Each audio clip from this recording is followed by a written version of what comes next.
Hello အားလုံးပဲမင်္ဂလာပါကျွန်တော်ဒီကနေ့မှာဆိုရင်ကျွန်တော်ဒီဗီဒီယိုလေးဒီ CSS ဗီဒီယိုလေးဖြစ်လိမ့်မယ်ကျွန်တော်ဒီမှာဘာလုပ်ကြမလဲဆိုရင်ကျွန်တော် CSS မှာဆိုရင်ဥမာကို Pinterest မှာပဲဖြစ်ဖြစ်တခြားတော့ website အများတော်များများလည်းမြင်မှုကြမယ်အခုကျွန်တော်တို့ဒီမြင်နေရတဲ့layout ပုံစံလေးပေါ့အဲဒါသူဒီပြောရမယ်ဆိုဒီ Masonry layout လေးခေါ်ပါလားအဲဆိုဒီမှာဒီပုံစံလေးကိုကျွန်တော် CSS မှာဘယ်လိုလုပ်လို့ရမလဲပေါ့အဲဆိုကျွန်တော်ဒီသွားတဲ့အခါမှာဆိုရင်ကျွန်တော်ဒီရေးနေတဲ့တစ်ချောင်းမှာဆိုရင်ကျွန်တော်သွားမယ့် approach နှစ်မျိုးရှိလိမ့်မယ်ပထမတစ်မျိုးကဘာလဲဆိုကျွန်တော်တို့ရဲ့အရင်တော့က CSS နဲ့အခုနောက်တစ်မျိုးကကျွန်တော်တို့မကြခင်ရတော့မယ့် CSS features တစ်ခုနဲ့အဲဒါဒီမှာကျွန်တော် Firefox ကိုသုံးနေတာ yes ဘာလို့ဆိုအဲ့ရဲ့အခုနောက်ပိုင်းရတော့မယ့် features တွေအဲ့ဒါလေးဒီ Firefox မှာပဲလောလောဆယ် support ပေးတယ်အဲ့ဒါကြောင့်မလို့cool အဲ့ဒါဒီမှာချက်ကြည့်ကြအောင်အဲ့ဆိုကျွန်တော်ဒီမှာ right click open with live server ဆိုရင်ကျွန်တော်ရဲ့ Chrome ကြီးကပေါ်လာရတော့မှာ okay အဲ့ဒါဒီမှာ Chrome ကြီးဒီတိုင်းပဲဒါပေမဲ့ကျွန်တော် Firefox မှာသုံးလိုက်မယ် awesome အဲ့ဒါဒီမှာကျွန်တော်စရေးလို့ရပြီအဲ့ဒါဒီမှာကျွန်တော်အရင်ဆုံးဘာလုပ်မလဲဆိုကျွန်တော်တို့ရဲ့ဒီ HTML semantic တွေနည်းလို့မှာပေါ့cool အဲ့ဒါဒီမှာအရင်ဆုံးကျွန်တော်ဘာမှမရှိသေးဘူးဒီမှာ main ဆိုတဲ့အကောင်လေးပဲပြီးတော့ဒီမှာsetup မှာလည်းဓာတ်ပုံ6ခုရှိရပေါ့ okay အဲ့ဒါဆိုဒီဓာတ်ပုံတွေပဲ cool အဲ့ဒါဒီမှာပထမဆုံးကျွန်တော်ဘာလုပ်မလဲဆိုရင်ကျွန်တော်ဒီမှာ semantic တွေကိုအရင်ချဖို့ဆိုရင်ဆိုတော့ figure ဆိုတဲ့ကောင်လေးသုံးလိုက်မယ်ဒါပြောရမယ်ဆို HTML5 semantic tag တွေကတခုပဲအဲ့ဒီမှာ figure ပြီးကြရင်ကျွန်တော်ဒီထဲမှာ image ရှိလိမ့်မယ်ဘယ်ကောင်လဲဆိုကျွန်တော်တို့ရဲ့ lines of png ပြီးကြရင်နောက်ထပ်ပါလာမလဲဆိုရင် fake caption ပေါ့ okay ဒါကျွန်တော်တို့ရဲ့အောက်ကအဲ့ဒီစာအပြရောင်လေးအတွက် okay ဒီကောင်အတွက်ကိုဆိုရင်ကျွန်တော် one bot maybe ထားပါတော့အဲ့ဒီမှာကျွန်တော်ဓာတ်ပုံကြီးဒီလိုပြည့်ပြည့်ဖြစ်နေလိမ့်မယ်ပြတ်တာမရှိဘူးအဲ့ဒီမှာ1ပြီးရင်ကျွန်တော်အကုန် copy လိုက်လိုက်ပေါ့3 4 5 6 okay cool အဲ့ဒီမှာ1ကျွန်တော်ဒီမှာအများကြီးလိုက်ပြင်ရတော့မှာအဲ့ပါလဲဆို2 dot let me see နိုင်တော့ကျွန်တော် control D အဲ့ဒါဆိုပါတော့ကျွန်တော်ဒီမှာတစ်ခုချင်းစီလိုက်ပြင်လိုက်မယ်အမှဆိုအဲ့ဒီမှာကျွန်တော်တို့ဟာဒီလိုတွေဓာတ်ပုံတွေဒီဗျမ်းမတာပေါ်နေပြီအဲ့ဆိုကျွန်တော်တို့ဘယ်လိုလုပ်လို့ရလဲဆိုရင်ဒီ figure တွေကိုသွားလိုက်ကျွန်တော်တို့ CSS တွေကိုသွားလိုက်ကျွန်တော်ဒီ figure တွေကတဲ့ image ဒီ okay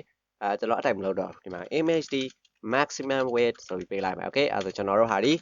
ကြော်မသွားတော့ဘူးပေါ့အဲ့ဆို 100% အဲ့ဒီမှာကျွန်တော်တို့ဟာဒီအမြဲတမ်းဒီ site ပဲဖြစ်နေမယ် cool အဲ့ဒီမှာနောက်ထပ်တစ်ခုလုပ်ဖို့လိုသေးရအဲ့ဒါပါလဲဆိုကျွန်တော်ဒီမှာနည်းနည်းလေးဒီရဲ့အပြာရောင်လေးကိုလုပ်လိုက်မယ် okay အဲ့တော့ကိုကျွန်တော်ဒီမှာ trick တစ်ခုသုံးလိုက်မယ်အဲ့ဒါပါလဲဆိုကျွန်တော်တို့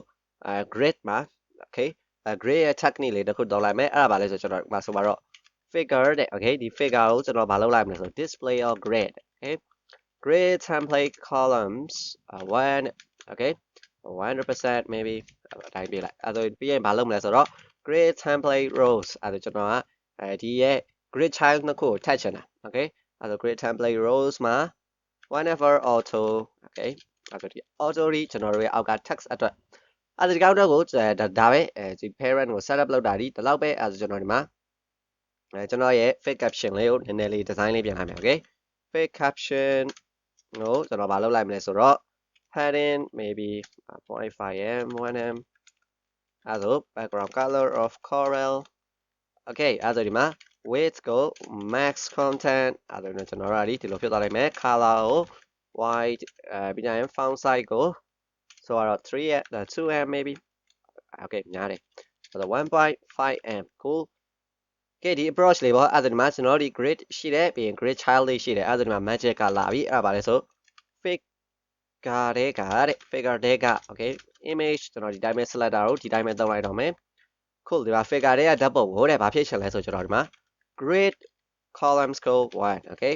စင်ပြေတယ်ပြီးရင် grid rows ကိုတဲ့ကျွန်တော်ဘယ်လိုလုပ်လိုက်မလဲဆိုရင်1 is to -1 okay ဒီမှာဆိုကျွန်တော်တို့ကဒီဆက်ကြည့်တာအဲ့ဒါပြီးရင်နောက်ထပ် fake caption မှာကျွန်တော်နည်းနည်းလေးလုပ်လိုက်မယ်အဲ့ဒါပါလဲဆို grid okay columns 1ပြီးရင် grid row ကို2လို့ပေးလိုက်ပဲအဲ့ဒါ boom magic ကသူတို့နှစ်ခုဒီထပ်သွားတယ် okay အဲ့ဒါဒီမှာ grid မှာဆိုရင်ကျွန်တော်တို့ပြောချင်တာဒါဒီနောက်ဆုံးဒီဓာတ်ပုံကိုဒီလိုလုပ်လိုက်ချင်ဒီမှာ control shift C ဆိုပြီးဒီမှာဒါထပ်ကြည့်လိုက်အဲ့ဒါဒီမှာကျွန်တော်တို့ရဲ့ grid line တွေကိုတစ်ချက်ကြည့်လိုက် okay အဲ့ဒါဒီမှာကျွန်တော်တို့ဒီမှာကြည့်လိုက်ဒီရဲ့ဓာတ်ပုံကိုထိတ်ဆုံးကနေအောက်ဆုံးထိဆိုပြီးလို့အပြည့်ဖြန့်လိုက်တာတဲ့အတူတူပဲအဲ့ဒါဒီမှာ grid row 2ဒီကောင်นี้fake caption ကို grid row 2ပေါ့အဲ့ဒါဒီမှာပြောမယ်ဆိုတော့ position absolute မတုံမဲ့ grid ရဲ့ trick လေးကိုတုံးလိုက်တာပဲပြီးကြရင်ဘာလာမလဲဆိုတော့ကျွန်တော်တို့ရဲ့ gap of 1m အဲ့ဒါဒီမှာကျွန်တော်တို့ရဲ့ grid တွေဒီအကုန်လုံးတွားနေတူချားနေမယ်ပေါ့ alright cool အဲ့ဆိုဒီမှာရပြီကျွန်တော်ဒီမှာနည်းနည်းလေးတချို့တော့ design လေးတွေလောက်လိုက်အောင်မယ်အဲ့ဒါပါလဲဆိုsorry ဒီ figure မှာ gap ထည့်လို့မရဘူးလေကျွန်တော်ဒီမှာ main မှာသွားလိုက်အောင်မယ် okay အဲ့ဆိုဒီမှာကျွန်တော် main ဆိုတာကျွန်တော်ရဲ့ဒီ main container ကြီးအဲ့ဆိုဒီမှာကျွန်တော်စပြီးတော့မှဒီရဲ့ design လေးကိုအရင်လုပ်တော့မှာ okay အဲ့ဆိုဒီမှာတဲ့ဒီတိုင်းရေးတဲ့အခါမှာပေါ့ approach က2မျိုးရှိတယ်ကျွန်တော်တို့ရဲ့ခုလိုမျိုး masonry layout ရေးတဲ့အခါမှာပထမတစ်မျိုးကဘာလဲဆိုကျွန်တော်တို့ရဲ့ multi column layout နဲ့တုံးလို့ရတယ် multi column layout ဆိုတာဘာကိုပြောရလဲဆိုဥပမာဆိုပါတော့ကျွန်တော်ဒီမှာဒီ main ထဲမှာဒီမှာအပြင်ဘက်မှာ paragraph လေးတစ်ခုလောက်လိုက်မယ်ပြီးရင် lorem 100ဆိုပြီးsample ပြဖို့အတွက် okay ဒါ lorem နေအများကြီးပဲအဲ့ဒီမှာအောက်ဆုံးမှာကြည့်လိုက်ဒါမျိုးကြီးဖြစ်နေဆိုပါတော့ကျွန်တော်တို့ဒီကောင်လေးကိုဒီ text တွေမှာဆိုရင်သူတို့ရဲ့ property တစ်ခုရှိရဲအဲ့ဒါဘာလဲဆိုဒီမှာကြည့်လိုက် paragraph ဆိုပြီးကျွန်တော်ဒီ paragraph ကို CSS property column count ပြီးကြ3လို့ထားလိုက်မယ်အဲ့ဒါဘာဖြစ်တာမလဲဆိုတော့ကြည့်လိုက်ဒီကောင်လေးဒီလိုမျိုး columns 3ခုခြားသွားတယ်ပေါ့အဲ့ဒါဒီမှာကျွန်တော်တို့စဉ်းစားလို့ရတဲ့ approach ဒီအခုဒီမှာဆိုရင်ကျွန်တော်အဲ့ masonry features ကိုရဖို့ဆိုရင်ကျွန်တော်ဘယ်လိုလုပ်လို့ရလဲဆိုဒီရဲ့column count ကိုခွဲလိုက်လို့ရတယ် okay အဲ့ technique နဲ့သုံးလို့ရတယ်ပေါ့အဲ့ဒါခုဒီပထမဆုံးအဲ့နီလန်းလေးနဲ့ဆန်းလုပ်ကြအောင် okay အဲ့ဒါဒီမှာကျွန်တော်ဒီမိုကိုပြတာပဲဆိုတော့ကျွန်တော်ဒီကောင်ကိုဖြတ်လိုက်တော့မယ် paragraph မလုပ်တော့ဘူးအဲ့ဒါဒီမှာနည်းနည်းလေးကျွန်တော်လုပ်ချင်တယ်အဲ့ဒါပါလဲဆိုကျွန်တော်ဒီမှာနည်းနည်းလေး responsive feature လေးရောရချင်တာအဲ့ဒါဘယ်လိုလုပ်လိုက်မလဲဆို add media ပြီးရင်ဆိုတော့ကျွန်တော်တို့ကdesktop files ကိုရေးနေတာဆိုတော့ max width of 600မှာဆိုရင်တဲ့ okay 600 pixel မှာဆိုရင်ကျွန်တော်တို့ရဲ့ domain ကဘာဖြစ်ချင်တယ်ပေါ့ okay အဲ့ဒါရပြီကျွန်တော်မှာ send ကြည့်အောင်မယ် media query လေးကို background color red maybe okay cool ထားပါဦးအဲ့ဒီမှာကြည့်လိုက်အောင်ကျွန်တော်တို့စပြီးတော့မှတချို့တော့ကိစ္စလေးကိုရေးကြည့်မယ်အဲ့ဒါဒီမှာကျွန်တော်ဘယ်လိုလုပ်လိုက်မလဲဆိုကျွန်တော်ဒီ desktop မှာဆိုရင်တဲ့ဒီ .main လေးကိုမလုပ်လိုက်မလဲဆိုရင် width of 70%အဲ့ဒါဒီကောင်ဒီအပြည့်ကြီးဒီလိုကြီးဖြစ်နေတော့ကျွန်တော်ကဒီလိုလေးပဲဖြစ်ချင်တာ okay ပြီးကြရင်တဲ့ဘယ်လိုလုပ်လိုက်မလဲဆိုရင်margin inline of auto okay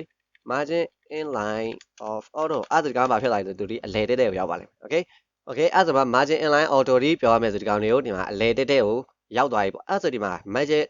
trick တစ်ခုလာပြီအဲ့ဒါဘာလဲဆိုကျွန်တော်တို့ဒီ main ကိုဒါ column count လို့ရေးလိုက်ပြီဆိုရင်ဒီမှာဆိုတော့4 okay အဲ့ဒီမှာ control s လို့လုပ်လိုက်တဲ့အခါမှာကြည့်လိုက်သူတို့ဒီဘာဖြစ်သွားလဲဆိုကျွန်တော်တို့လိုချင်တဲ့ design အတိုင်း masonry design လေးဖြစ်သွားတယ် okay အဲ့ဒီမှာပြဿနာတစ်ခုကကျွန်တော်ဓာတ်ပုံတွေကနည်းနေတယ်အဲ့ဒါကျွန်တော်ဒီမှာနည်းနည်းလေးထပ်ပြီးတော့မှထည့်လိုက်မယ် okay ဓာတ်ပုံတွေအဲ့ဒါကျွန်တော်ဒီကောင်တွေကိုပဲဖြတ်ပြီး copy လုပ်လိုက်မယ်ဒီမှာနည်းနည်းတော့figure caption changes လေးတွေလုပ်လိုက်မယ်ဥပမာ2 done အဲ့ဒါဒီမှာကျွန်တော်16ခုထိရသွားပြီအဲ့ဒါကြည့်လိုက်ကျွန်တော်တို့ဓာတ်ပုံတွေဒီဘယ်လိုဖြစ်သွားလဲဆိုကြည့်လိုက်ဒီမှာ column count လို့ပြောလိုက်တာနဲ့တပြိုင်နက်သူတို့ဒီတိုင်း column တွေဒီတူရနဲ့တူခြားသွားတယ်ပေါ့အဲ့ဒါဒီမှာကျွန်တော်တို့လိုချင်တဲ့design လေးတော့ရတယ်အဲ့ဒါဒီမှာကျွန်တော်ဆိုပါတော့ဒီမှာနည်းနည်းလေးဘာလုပ်ဖို့လုပ်လဲဆိုဒီမှာ margin button ဆိုပြီးတော့မှ 1m လို့ခြားလိုက်အောင်မယ်အဲ့ဒါကြည့်လိုက်ကျွန်တော်တို့ဟာတွေဒီ figure တွေတူရနဲ့တူဒါမျိုးလေးဖြစ်သွားမယ်ပေါ့အဲ့ဒါဒီမှာ okay ဒီ design ဒါဆိုရင်ဒီ design ရအဆင်ပြေပေါ့ design ရဆိုရင်တော့အဲ့ဒါဒီမှာကြည့်လိုက်ကျွန်တော်တို့ဒီကောင်ရဲ့ပြဿနာကဘာဖြစ်တာလဲဆိုဥပမာသူဒီ data flow ပေါ့ဥပမာကိုက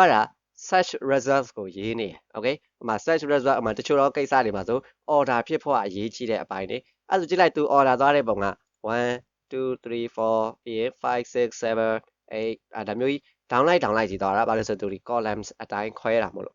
အဲ့ဒါဒီမှာ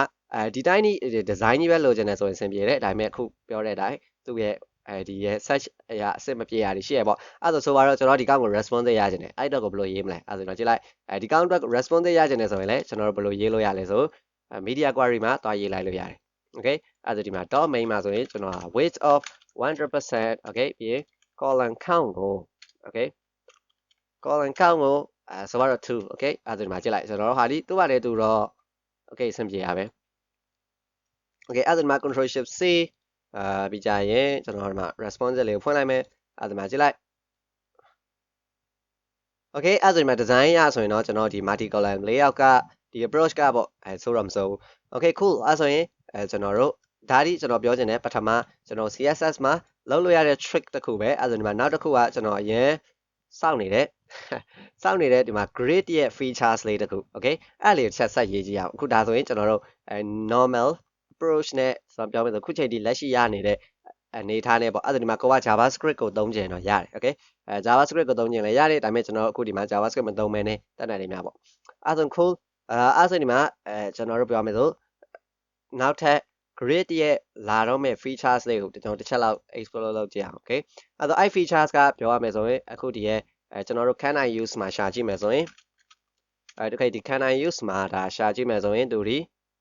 မရသေးဘူးပြလိုက်မယ် okay ဒီမှာ can I use ဆိုတာဘာလဲမသိဘူးဆိုရင်ဒီကောင်လေးပြောရမယ်ဆို CSS ရဲ့ features တွေရဲ့ browser support တွေကိုဆက်လို့ရcheck လို့ရတဲ့ကောင်အဲ့ဒါဆိုတော့ကျွန်တော်တို့ကဒီမှာရှာချင်တာပါလဲဆို MASONRY ဒီတိုင်းလေးရှာကြည့်လိုက်အဲ့ဒါဒီမှာကြည့်လိုက် CSS property တဲ့ဒီမှာ grid template browse ထဲမှာတဲ့ဒီကောင်လေးဒီ features လေး okay အဲ့ဒါကြည့်လိုက်အကုန်လုံးဒီအနီရောင်နေဖြစ်နေဆိုတော့ပြောချင်တာမရဘူးလို့ပြောတာပဲဒီမှာဒီအစိမ်းရောင် flag လေးကအဲ့ဒါဘာလဲဆိုသုံးလို့တော့ရပြီဒါပေမဲ့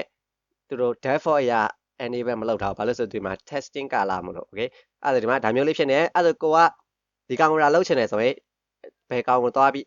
ဒီ features ကိုသုံးချင်တယ်ဆိုရင်ဒီအလံလေးရှိတဲ့ features ကိုသုံးချင်တယ်ကျွန်တော်ဘယ်လိုလုပ်ရလဲဆိုရင် Firefox ရဲ့ advanced setting ထဲမှာသွားပြောင်းလို့ရတယ်အဲ့ဘာလဲဆို config ကျွန်တော်မှတ်မိမယ်ဆိုရင် config တဲ့ sorry